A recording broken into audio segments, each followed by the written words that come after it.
18 months ago, if you'd asked me what my name is, I would have told you Ruby, and I was 100 pounds thinner, and I was a prostitute. Don't eat, don't sleep, walk the track, turn tricks, do drugs. That was my life. Go to jail, get caught up every once in a while.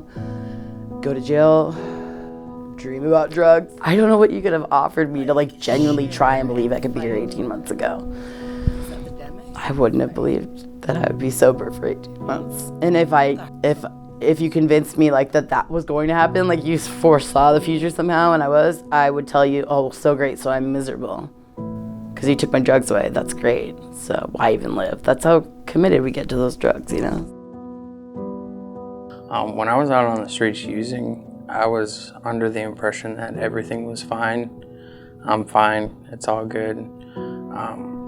After sitting in jail for 3-4 months, I realized that everything was not fine.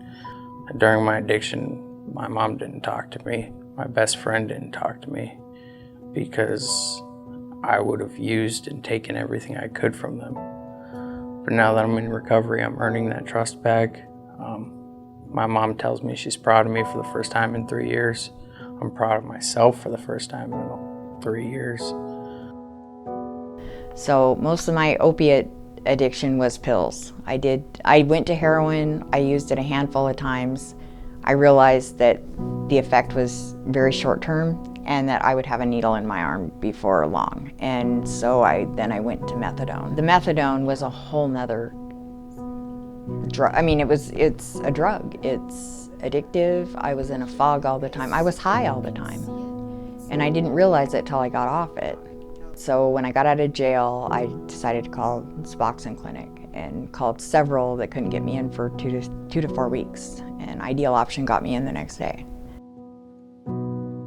What Ideal Option has been able to do is take evidence-based research, medicine, good forward thinking, and meet people where they are in terms of some kind of the disease of addiction. Ideal Option is compassionate and caring and driven and non-judgmental and just really kind. And they're always there for you. They don't just like disappear. They're there for you consistently, so. This isn't easy. Recovery's not easy. If it was easy, everybody would be doing it.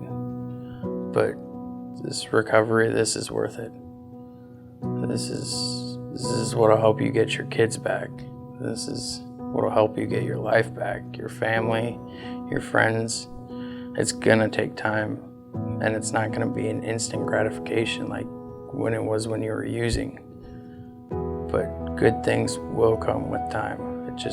You gotta work for it now. There's no reason why someone who's using opiates has to continue to use opiates if they genuinely want to quit.